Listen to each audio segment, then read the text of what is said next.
Dorothy Brooks Benjamin. I was born in 1768.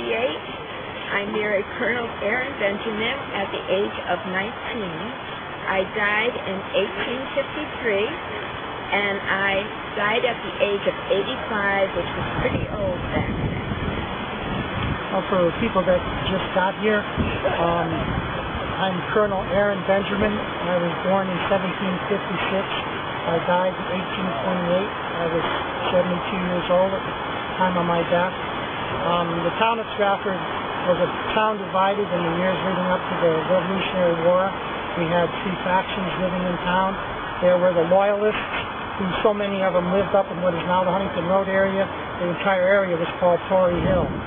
We had people that were fence sitters who were waiting for some major to sway them one way or the other, and then, of course, there were patriots. I myself was a patriot.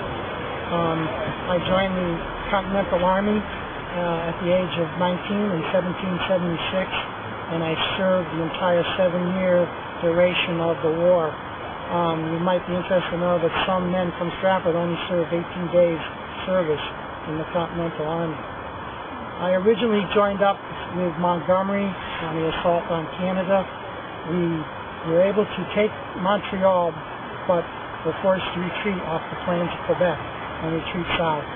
After that, I was in the following campaigns at White Plains, Princeton, Marmouth, Germantown, Fort Mifflin, and Stony Point. I wintered over in Valley Forge in that bad winter, and if it hadn't been for patriots here in Stratford giving us provisions, we probably wouldn't have made it through. The Continental colonists did not give out declarations like today's military gifts. If they had, I would have been very well decorated. However, I was able to join the Connecticut Society of the Cincinnati, which is a forerunner of the veterans group of today.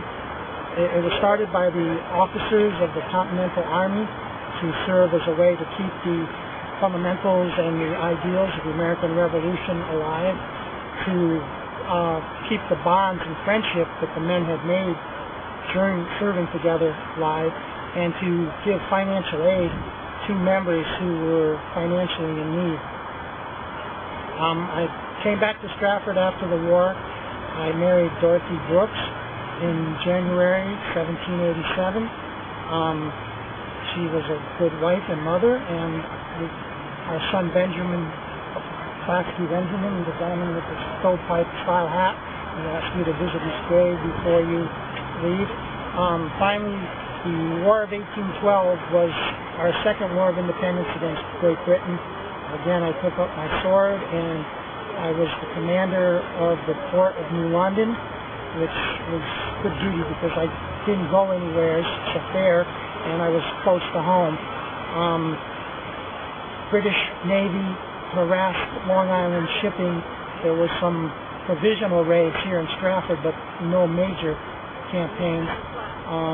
But the knowledge of Fairfield being burned 30 years earlier kept everybody very well prepared in case something did occur. Finally, I came back to Stratford, and I lived out the remaining 14 years of my life here in Stratford in peace with my family. We do have, like, one of our daughters is over there, and some of our other relatives are also here. The engraving on some of these white stones hasn't lasted as well as others, particularly the brown ones. These are the ones that are very, very old. Well, these are made of sandstone. Yes. So, you know, like, they get cracks and the rain and stuff gets in. I have to believe it has to be something to do with the weathering also. This is different. This is more of a marble, so it seems to be holding up better. This one doesn't seem, it's hard to say what it is. There are several of them down there that... And as you can see, they wear differently according to what they are made out of. They probably changed what they were making the stones out of, because as you can see in the whole graveyard, the ones that are like these have not weathered very well. The birds and such. Would you like my birds and birds? Oh, no, I'm supposed to see them like this. I'm in character. I'm in character. Back then, women didn't say much, no. Curtis, I was born in 1773. I perished in 1850. During my time, I was a cooper, barrel maker by trade, and also a member of the vestry here at the local church. In 1830, I donated a sum of money to be used towards building the house for the rector that is still being used for the rector today. My son was a man of vocal note, a junior. He was born in 1813 and perished in 1895. The leader of the town's abolitionist movement, he wasn't popular by everybody who didn't want to board his house as it was going to interfere with trade. One night after he was attending one of the meetings, he came home and on returning was attacked by some of the townspeople who threw rotted fruit and vegetables at him, so he had to duck into a pile of wood in order to take cover. The people were called up to. They were fined. The fine that was levied, however, was not collected as the township couldn't really be bothered. It was not a popular cause. However, Asa was determined to assist his cause, and he did enlist in the Union Army. He played the fight for the Fight Corps and stationed at Fort Baltimore. When he wasn't at war, he taught Latin as well as music at Stratford Academy, which is over yonder on the hill. And local rumor has it that one of his houses over here was stopped on the Underground Railroad. So I bet there's a lot of stories over there as well. Thank you very much. He served with the Count Benjamin, who was, you might say, a mercenary of sorts. The guy came over here to help during the Revolution. And I'm the son, and that's how I got the name Pulaski Benjamin. He served the Count twice and respected the law.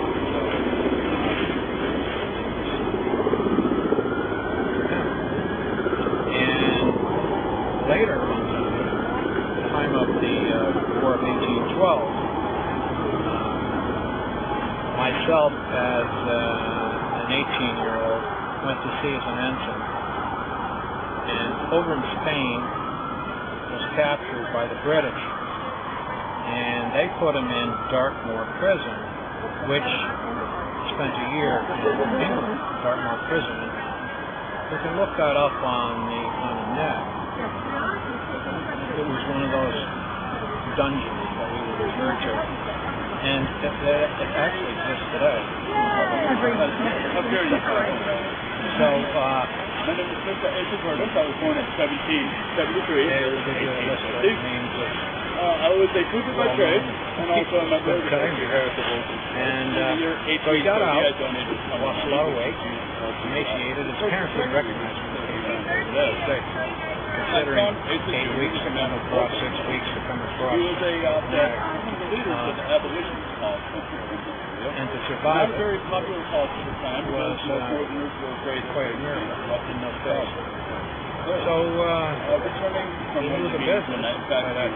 Signed on with a number of ships, worked his way up to be a captain, and he captained about 5 or 6 different ships to the China trade and East India trade, and paid him off pretty well, I guess. Came back to Stratford and retired in 1841. When he wasn't at war, he was lived in the street here in the family he house. also taught that His wife music at Stratford Academy. grew up in Curtis Hills, that my sophomores is right across the street from the Army Resort. Curtis is another big name in Stratford. Done very well. Part of the year, most of the year was here, and I believe he spent winters in the city. He reported in the New York Times in 1883. Old sea captain dies. Obituary being lost. It's interesting. You know, if that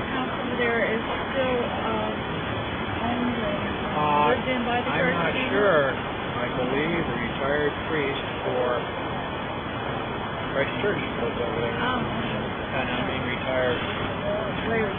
Way retired. I know he comes to certain ceremonies of the church over there. He's up in the church. What's nice about the house, it seems like the windows, which is almost original to the house, they're sort of double. And every now and then you see these nice lights through the windows. Yeah, oh, yeah. It's just a lovely. Terrific looking house. I've never been in it. It's diagonally across. The orange door. Yeah. Has a little tilt to it. Yes. But that's the way it was. You wouldn't have level floors in the place. But that goes with territory or history. Well, it's nice that there's a survey now. Oh, absolutely. We know when I got married to David Brooks in 1744, and we know when my children were born, and they were born in Stratford. David Brooks is actually my second husband. I was Ann Dean of New York City, and I keep thinking, well, maybe how did I exactly meet David Brooks? Maybe I came on a visit to Stratford, and I walked into a store and met him that way because he was shopping. Visited my friend, visited her friend, and I got married, which was quite common for women in those days to get married quickly and have more than one marriage. If their husband died or if their wife died, they married again very quickly. But it does seem as if it was hard to live without a wife. David and I had 6 children. 4 of them lived past in D.C. There were 3 girls and 1 boy, from youngest to oldest, Anne, Mary, Catherine. Anne, Mary, Catherine, and the eldest was David. When David, my husband, passed away in June of 1766, I passed away 5 months later, in October. And at the time I passed away, my youngest was 10, Mary was 15, Catherine was 16, and David was 21. It probably was no easier then than it is now to be orphans at any age, or even at a young age.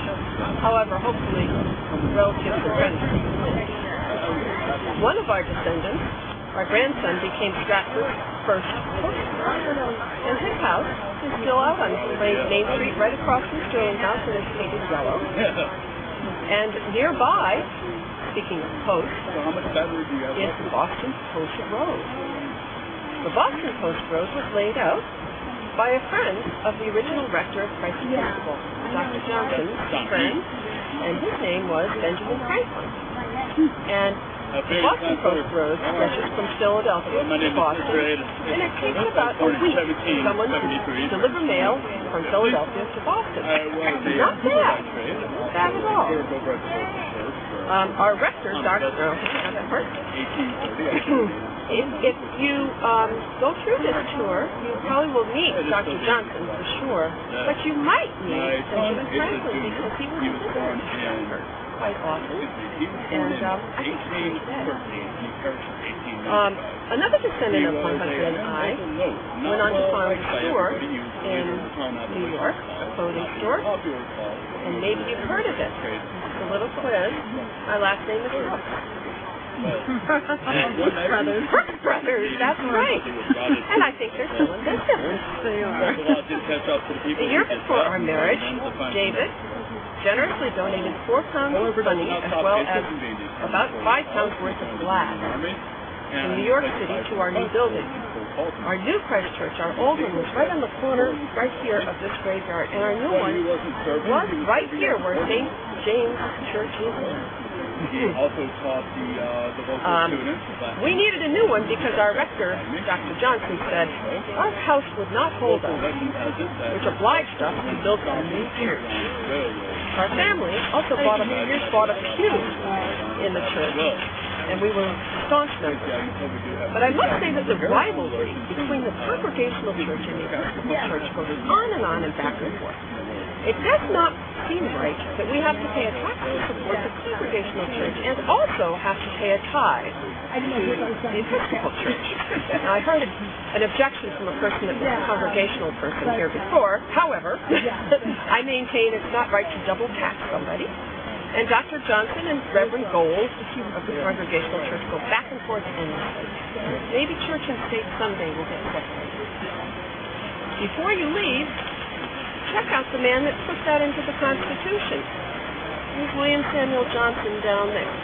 And he was the son of our original rector, Samuel Johnson, and probably just got really sick of hearing all about how it was a bad thing to pay tribute. He just watched the fight endlessly. So he said separation of church and state is a good idea. You might have noticed this is a hole in my swim suit, and I have a musket ball here. It's about the size of the musket ball that must have made that. We think it might have been a musket ball because up there on that hill is the place where the militia trained. And they trained from the time that Stratford was established, right through the French and Indian War, through the Revolutionary War, the War of 1812. And drilled regularly. In 1756, only 10 years or so before my death, there were 150 Scottish and English troops quartered up there because we were going to be invaded by the French, or we were afraid of being invaded. We, the townspeople, had to provide all their firewood, water, and food. So that was a lot. Winter isn't easy. To have all those extra mouths to feed made it very difficult. My baby girl, whose name was Anne at that time, died the following spring. So I had another Anne, and we were eventually repaid for the provisions. That winter was really tough. And so ends my story, but I do have one thing more I'd like to share with you. I loved to sing when I was in church, and now I've lost the place. I have a favorite hymn.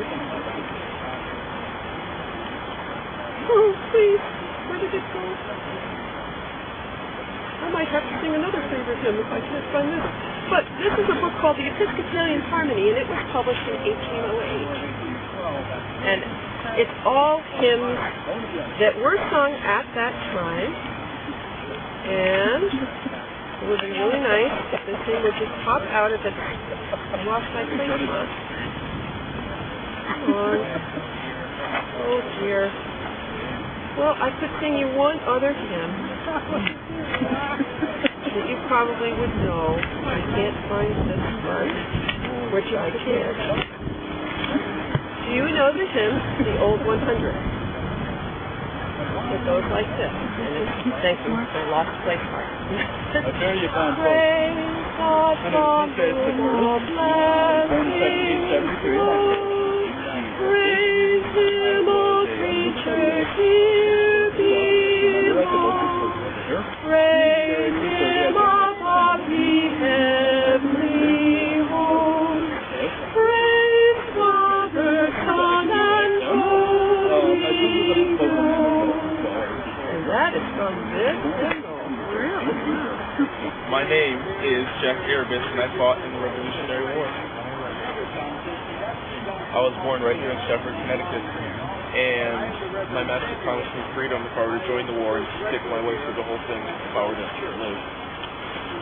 Now, I did live all the way from 1775 to 1783. I fought in most of the major battles in the Revolutionary War, which includes the Battle of Bunker Hill, which we lost, the Battle of Lexington and Concord, which was a big U.S. victory, and a huge, major, probably one of the biggest U.S. victories is the Battle of Saratoga. Now, when I returned home in 1784, my master said he promised me freedom, but then he denied that, and I was still a slave. Now, I waited a little while, hoping that he would give me freedom later, eventually, but he didn't do that, so I decided to take his statement to court, and just a few months later, I was granted my freedom. And I was a happy free man. He promised me something, and he might not have given it to me, but I took advantage of what he promised me, and I got what I wanted. Yeah, I lived right here in Stratford, Connecticut, and I died peacefully with my wife, and I'm buried somewhere here in this grave. Which means Jack Harris.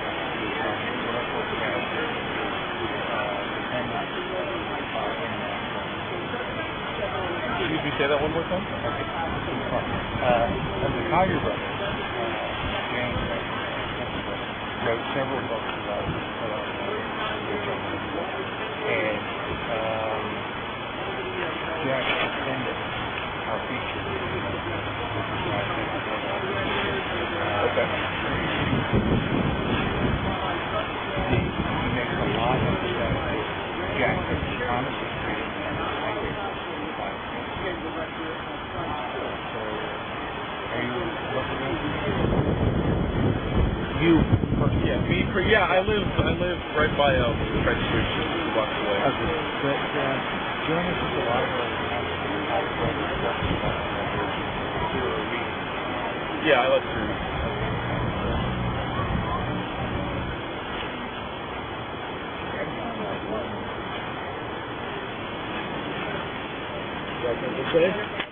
I would love that. Well, good afternoon to you. Good I'm the afternoon. Reverend Samuel Johnson. This is Christ Episcopal Cemetery, the oldest Episcopal cemetery in the state of Connecticut. It was founded in 1723. We believe the first person buried here was a Mr. John Johnson, I believe a distant relative of mine. I am the Reverend Samuel Johnson. I am the first rector here at Christ Church. The last person to be buried here was in 1913 in that mound over there, which is the Johnson family plot. After 1913, the cemetery was deemed full and closed, and nobody could be buried here. That was the last person to be buried here. The early church here in Connecticut, there was no Anglican church. There were 35 communicants, 50 frequenters, who were people who sort of just came and went. There was no ministers, and in 1707, a vestry was elected, and Christ Church became the first Anglican church in Connecticut. In 1753, I left Stratford to become president of King's College University in New York City, which is the present-day Columbia University. I served as president for 9 years. I returned here, where I rectored till 1772, until my death. I have the longest tenure of any minister at Christ Church in its 300 plus years. I rectored here for 39 years. Upon my death, my grandson, Ebenezer Nealon, who married my granddaughter Charity, became rector here at Christ Church. My name is Ebenezer Nealon. I was born in 1740. I was, 1740. 1740. Thanks. I graduated Yale in 1761 and went to England for 3 years and was ordained a Anglican priest in England. I returned to America after that and served as a chaplain for the British soldiers. I then received a call from Christ Church to be the Reverend Assistant, and in 1768 I became until he passed in 1772 when I became rector of the church. I was 75. 75 when he passed away. In 1775, after the Battle of Lexington, it was customary for the Episcopalians, the Anglicans, to pray for the Church of England and King George, in particular, because King George was and a parishioner, Mr. Benjamin, took exception to this and based on the enemy. I stopped the service, and rumor would have had it that there were no services until after the war, but church records indicate that didn't have to be true because there were 26 baptisms in 1776, and there were receipts for paying organists and things of that nature. But I was placed under some sort of house arrest. I married his granddaughter, Charity, in 1768. October 29th. October 29th, so this is my 241-year anniversary. What do you get for 241 years? I don't know what to give you, but I'll think about it. And in 1777, I passed away at the age of 37, and there was not another rector at Christ Church until 7 years after that. We're strict full of instruments and fancy furniture and stuff like that out of old growth wood. They can find it. They will go for it. And there's a lot of that old growth wood, they found that they reclaimed. You used to put it in the rivers and run it down and it would get waterlogged and sink or stuff like that. They're bringing it up. They're using divers to bring this wood up now, and then they're making stuff out of it. And if you go to some really high-end shops around here, you'll see people that they'll talk about old growth wood. And I don't know if they call it waterlogged wood. I can't remember the right word or the right name. Yeah, but it's I like this. That's why my wife. She's like, I got to do something for you. Yeah. She wouldn't let me hide at home. Thank you very much. Thank you. All right, good. Hi. Hello. And you are with or just? I'm Channel 79. Oh, Channel 79. Well, I am here as Thomas Solomon, who was a member of the early church and designed the first churches. There were two churches built, I believe one in 1723 to 27, and then another church that was built bigger in 1743. So, and then the church sat over here, probably where St. James Catholic Church sits now, and the cemetery would be back behind it. And this would be Front Street back behind us. This wouldn't have been Elm Street back then. Of course, they had Main Street and Front Street. Those would be the two big streets. Now, the other thing that I've been doing here is showing people the oldest grave in this cemetery. Do you want to see where the oldest grave is? Yeah. So, the oldest grave is right over here. It's at John Johnson.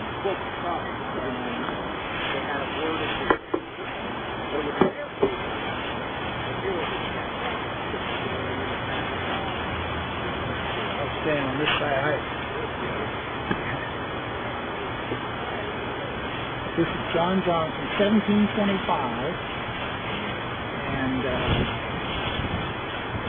the dirt and stuff is built up. People ask about whether it's subsided, but I really built up quite a bit. I think it's just built up through the years because there's a high spot in general, all through this, and then we look back. All of these graves, as you look along here, they're all pretty much the same height. Yeah. That's the same across the street, the Congregational Burial Ground. I'm the president of that. Oh, all right. Somebody was just asking me, what's the one over by the library? And we were going, well, it's probably the Congregational. Yeah,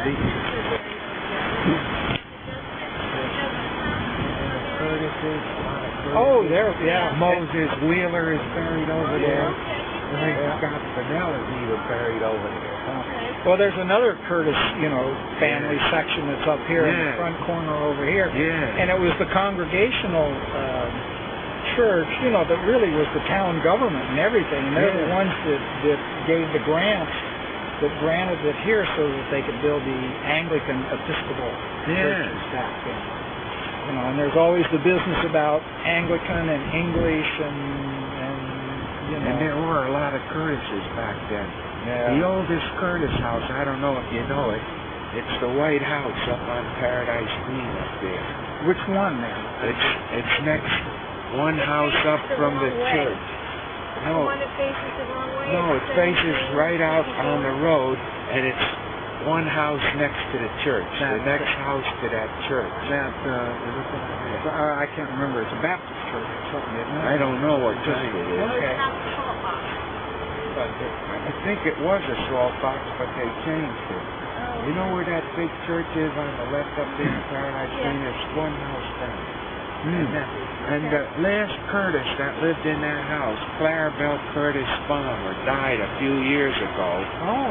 And her family had lived in that house all the way back since it was built in the 1700s. Wow. So she's the last one that died in there, and none of her children wanted it because they lived away out of town someplace.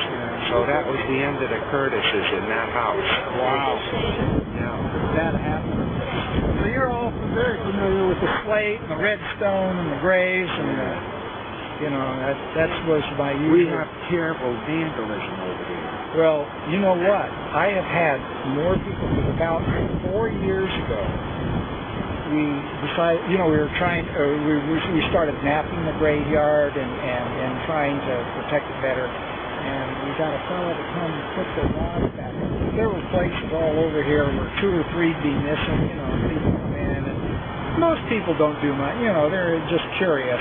But you do get the vandalism, and once they do it, then you're, oh man. Well, you know, in the back of that cemetery over there, all the way in the back is a stone this wide and this high and this thick. Yeah. And the wall, the stone wall, comes up to it on either side. Oh. The vandals got in there and pushed it back, and it fell 20 feet down in the ditch between the turnpike and the back of the cemetery. Yeah. It cost over $40,000 to make it right. You know. Yeah. And one thing that has been, it's really been great since we, you know, blocked that up and done that and been showing it more attention. It really has.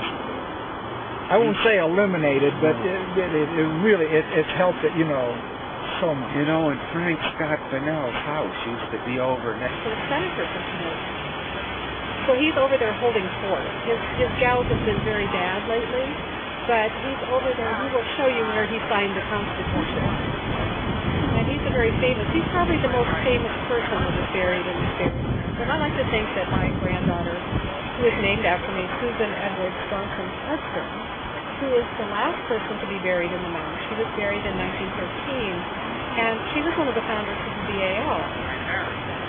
So to me, she is an important person as well. Have you been to the cemetery before? No. Do you live in Stratford? Yes. Well, people buried in that mound? Yes, there are about 11 of us Johnsons in there. I'm there, my husband's there, my father-in-law's there, and my son Edward is there. And we're not sure all of the Johnsons that are in there, but we think about 11 of them. But this graveyard is very old, and of course the reason we have these gates and the fence around it was that my father's father, or my father-in-law's father, Samuel, was the first president of King's College, which became Columbia University. My father-in-law was president of Columbia College, and was Columbia College. So Columbia University gave these special gates for us because it houses 2 of their past presidents. And we were very proud of that in our family. Now, my father-in-law's gout bothered him, so he was over there seated with a blanket over his legs, and he seems to be doing fairly well today. He, actually, when the War of 1812 ended, and our church, when I say our church, it was right here, they started ringing the bell in the morning because it was a Sunday morning, and the bell rang, and then news came from New York by way of the post that the War of 1812 was over. And of course we all rejoiced because that war was a terrible privation for us. We really suffered, and we felt that our leaders were very foolish in starting that war. It was really for the western states, like Ohio. It wasn't for our benefit here in New England. We really paid a high price with the embargo and the British ships sailing up and down the Sound. And even though we didn't have any South fires here, it was every time that they were sighted, our militia would march down to the Sound and march over to Bridgeport. And my husband would say, well, we're just going to go to bed. We'll be safe. If they come and knock on our door, then we'll start moving. So we would go to bed and not worry about it. So, but the day that it ended, there was great rejoicing in Stratford. Cannons were fired, guns were fired. Our church bell rang all day until my dear father-in-law went over and told them to quit ringing the bell. And at that point, we closed the church doors and everyone went home to their quiet place. So we were all very glad to go to church. We could resume our normal lives and travel as we had before. So I see I have some children here. Women started carrying they call them reticules, not purses. So little knitted bags or crochet bags with just a few things in, like a little pin. Some CDs. These today. You probably use those paper things and throw them away, right? We also wrote a lot of letters. And I got this letter from my dear nephew Julian Verplank, who wrote to me from Paris on May 12th. And the letter, unfortunately, went to New York, where I've been staying with family. It got to New York on July 1st. And then they just gave it to somebody to bring to me here in Stratford. They just knew who was coming to Stratford. So it came to me in Stratford. I probably got it in August. You can see they crossed out the place I was staying in New York. So, and we didn't look envelopes back then when we were funeral. And the children were over here before and said, oh, that's pirates. You'd like to look at my letter. You can see Julian's beautiful handwriting. Of course, Julian Verplank is of the prominent Verplank banking family of Amsterdam and New York. And see if you can read any of that.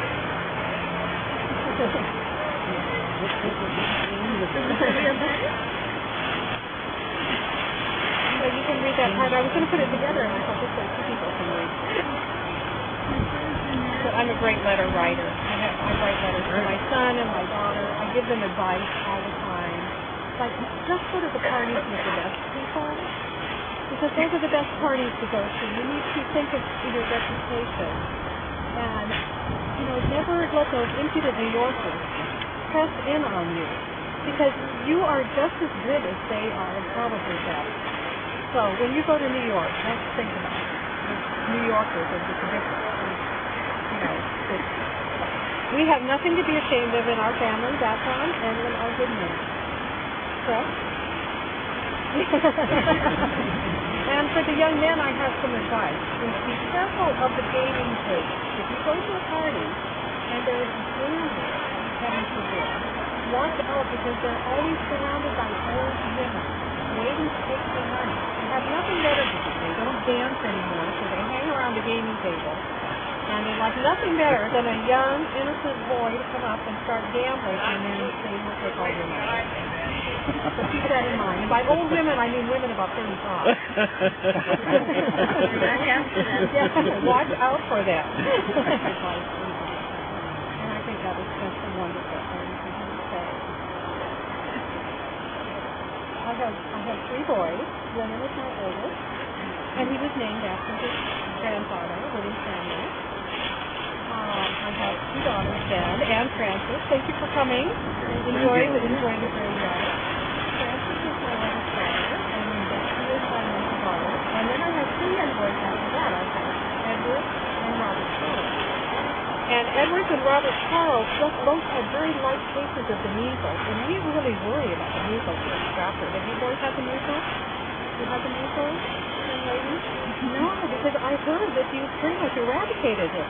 But it was a real epidemic when I lived in Stratford, and we worried about it all the time, the measles, because so many people died from it. So I'm really glad to hear that we don't have measles epidemics anymore. But I suppose you go to school? You all go to school? Well, I schooled my children at home. Well, my children went to Burton School. They went to Carlos Burton School, and he schooled some of my children, but I really felt I could do as well with my daughters. And my sister Henrietta helped me, and you might have heard my sister Henrietta married that nice Mr. Eli Whitney. Can you hear him? Ever heard of Mr. Eli Whitney? Yes. Henrietta is his wife, and she is a credit to me. She's quite a bit younger than me. She's my younger sister. But, I love having my family here. I go to Hartford and I visit my friend Faith Wadsworth, who we write letters together. We write letters all the time. So, we have sort of a quiet life here in Stratford. I went to North Carolina once to see my husband's business concerns. And I go to New York, and I go to Ballston Springs to take a cure. So when I'm not feeling well, I go to the Springs. Travel. We go visit my son William. And who's your father-in-law? My father-in-law is William Samuel Johnson. Do you know who he is? Who is he? He's the one who signed the Declaration. Well, he didn't sign the Declaration of Independence. He really didn't agree with this whole breaking off revolutionary thing. But after the war, he went and became a part of the Second Constitutional Congress, and then he signed the Constitution. So he's over there holding court. So his health seems to be a little better today. So, you know, he's doing a little better. I didn't want to be approaching a British general and asking for special favors on behalf of Stratford, but then again, it's a touchy time not to be the will of the people. So I had to circulate a petition and sign it, saying that they would indemnify me against anything that might happen to me as a result of this embassy on my part. I don't think I ever even got to see General Tryon. The word of this got to the ears of Governor Trumbull and the Army, and I was arrested again. And so, if the same process occurred, I was sent to Farmington for detention. They referred me to the Sons of Liberty, I think, where Governor Trumbull was in residence. And my old friends, remember I had been an agent for Connecticut and England. I had written to Governor Trumbull, keeping him apprised of the parliamentary progress in England. Those were my old buddies. They just sent me back home. But I was chastened. I did take the oath of allegiance at that stage, resumed my legal career, and wound down the revolution here in Stratford. Now, you might ask, how did a royalist like me, who would probably have been in bad odor by the early 1780s, ever resume the career that I had afterwards? Because I did have quite a bit left in me. And the answer is, I was a great lawyer, as I told you a little earlier. Honey-tongued eloquence, chiseled features, gracious bearing, pleasing address, and a great knowledge of the law. So, I was an expert in the Susquehanna case. In 1662, the Charter of Connecticut said that we owned all the land out to the Pacific. There's a lot of it. Well, Connecticut never said peep about that for 100 years. But in the early 1780s, and just before the Revolution, Governor Trumbull and a few others had been gung-ho for us to settle some beautiful land in Pennsylvania. So there was a dispute between Pennsylvania and Connecticut over this Wyoming valley. It came to be known as the Susquehanna controversy. I think it's one of those things that you'll find in all the history books. Well, I was the chief spokesman for the state of Connecticut in that, and my services were greatly appreciated. And sure enough, I was back in the forefront of the Connecticut leadership when that trial concluded, which was adversely to Connecticut. You know, Pennsylvania won that argument. Well, when the Articles of Confederation had a Congress, I went on behalf of Connecticut. And then the Constitutional Convention, I went on behalf of Connecticut. I was instrumental, as Ben here says, I guess he was more instrumental, in the Connecticut Compromise. No, he was more instrumental. Which you'll certainly see the Connecticut Compromise in all of your history books, because that sets up the power, between the Senate and the House in terms of equality among the states in the Senate, proportional to the population of the House. Also, I helped to broker some north-south tensions. By the way, I was a slave owner. I helped bring in Vermont on the one hand as a non-slaveholding state, while Kentucky on the other hand was the slaveholding counterweight. Up in Vermont, there's a city named Johnson City, and I think it was at Johnson State College, and those are named after me, and thanks for my services to Vermont during that time.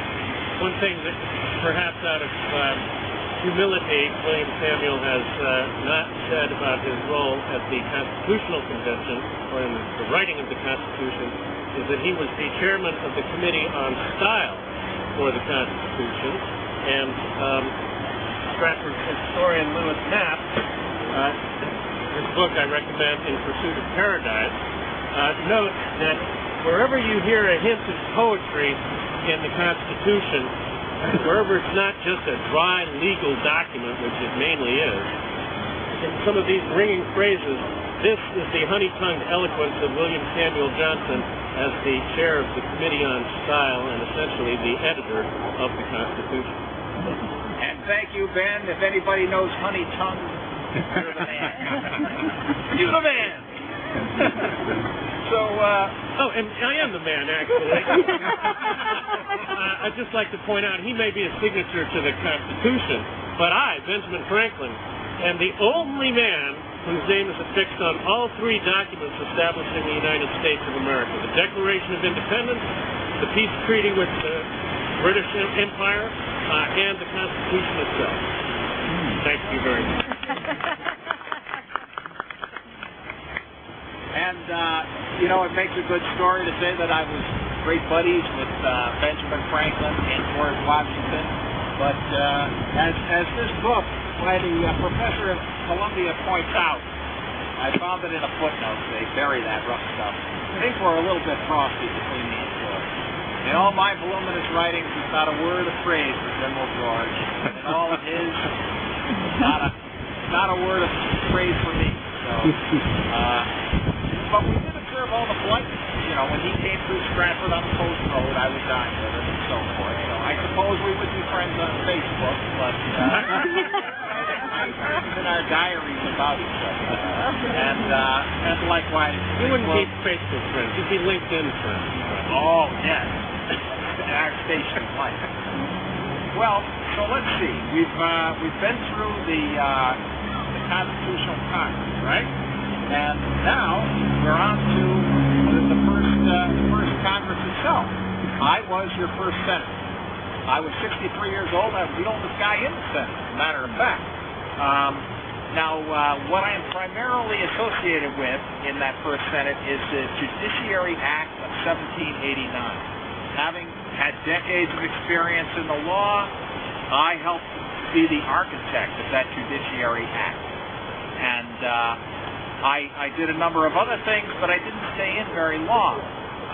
Between 1789 and 1791, I was there, and my job at Columbia and my job as a senator coincided in New York. Then the Senate decided to move to Philadelphia. When the Senate went to Philadelphia, I resigned as senator, and I proceeded to be president of Columbia University for, say, the next 10 years. I married a second time. Matter of fact, I've told you what a romantic I was in my first marriage. In 1801, I married a Mrs. Beach. She was a relative of my first wife, who died after 40 years. And here's my diary entry for the few days that led up to that marriage. On the 9th, executed contract of marriage with Mrs. Beach. 10th, set out with Mrs. B at 10 o'clock and lodged at Baldwin's in Newtown, more moderate weather. 11th, warmer and thawing. Came home at 3 and at 6 o'clock in the evening, married by the Reverend Baldwin to Mrs. Beach. That was the second marriage in 1801. He then lived until 1819. It was said that his wife took very good care of him and helped to prolong his life, and he died at the age of 92. Which brings us to this mound. And I recommend all three biographies to you, but this old one by Ebenezer Beardsley has a very quaint sort of a charm to it. A lot of letters from his friends and writings of his own and so forth that'll really give you some period color. This one is more professorial, academic, and sticks to business. That's the 1937 one. And by the time we get to Betsy McCaughey in 1985, we have a book that is much more full of American history. It gives you the whole tapestry of America with William Samuel woven in. My life, but it was very nice of you to stop by. It was nice to talk to you. Hi there. Hi. You want me to go some like spiel for you? I wish you would. Thank you. I'm really chilly. Well, I'm Eliza Dowdle. I was a Eliza Nickel, and this is where I'm buried. This is my brother over here, and he was buried right here. Our father, Matthias Nickel, is tall stones there. they were all seafaring people, and when you talk to my brother, he will tell you some great stories about the family and their experiences. I'll just repeat, I'm Eliza Dowder, and this is where I'm buried. My brother is here. He will talk to you and tell you some interesting things. We had, it was because my brothers were at sea that I met my husband. I'm afraid, in my 30s, just not married, you know, and they were all so concerned about me not being married, and they brought back George to meet me, and it was very successful. We married and started to build our house on property that my husband bought on Elm Street, and we had a wonderful house. My father and I were able to supervise the building of the house while my husband was at sea. In fact, one of the trips he took, he went with John Sterling, whose family property is still over here on Main Street. I understand it's a community center. So anyway, we had a wonderful house. We had a few good years in our house, but it has a sad ending. My husband and one of my brothers, sailed on a boat called the Ajax and went off to Canton, Ohio. And they used to bring back things like the Willow-Ware cup in the trade. But they went into an epidemic of plague in Canton, and both died there, and are buried in Canton, China. And but there are plaques here in the cemetery. We had a good marriage in our wonderful house with this big room and a staircase.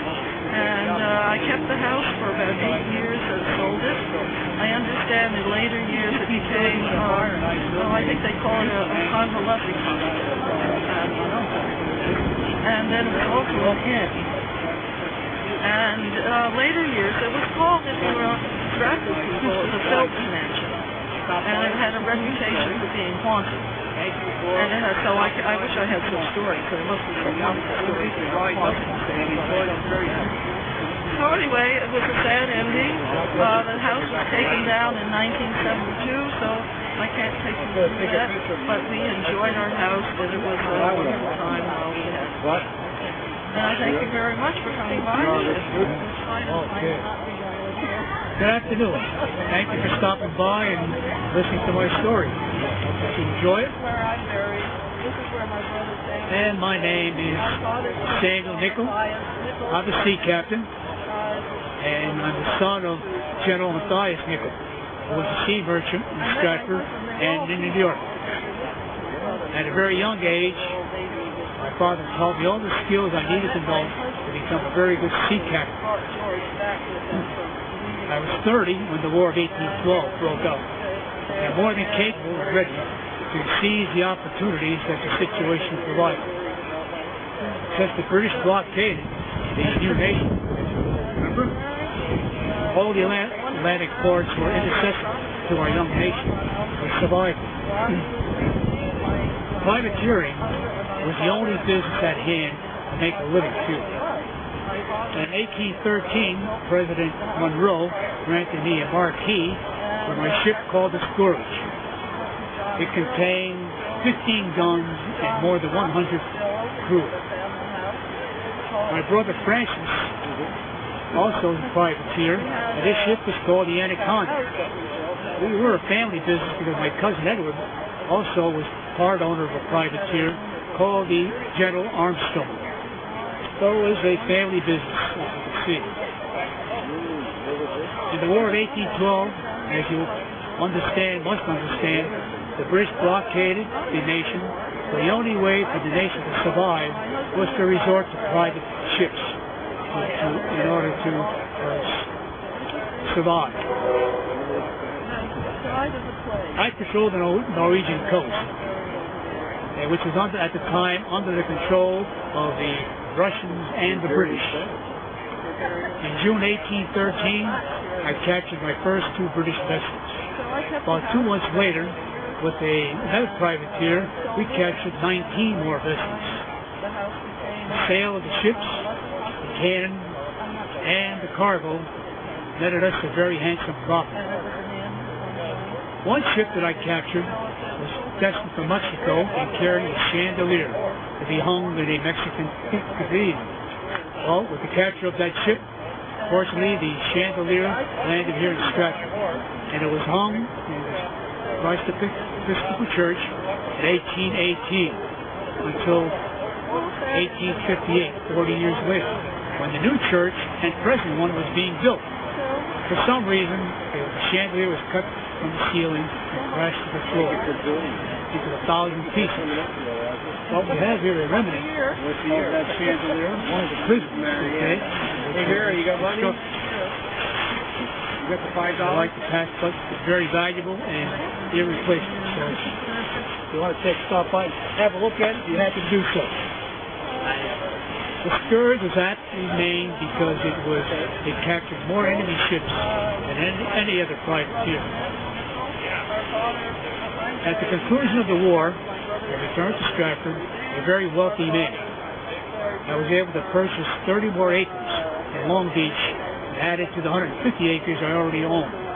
By the way, the 30 acres I purchased from William Samuel Johnson, a name I'm sure you recognize. I married my sweetheart, Elvira, in 1820. She is the daughter of Colonel Aaron and Dorothy Benjamin, and the sister of Pulaski Benjamin, whose graves also are in the cemetery, and hope that you have a chance to stop by and listen to their stories too. In the 1830s, we built a beautiful mansion in the Greek Revival style on Elm Street. Currently, it's the office of the Stratford Festival Theater. My sister Eliza and her husband are also buried in the cemetery. Stop by and listen to her story too before you leave. Well, thank you very much for taking the time to listen to my story, and I thank the Christ Episcopal Church for allowing me to rise up and enjoy this beautiful New England day. Have a good day.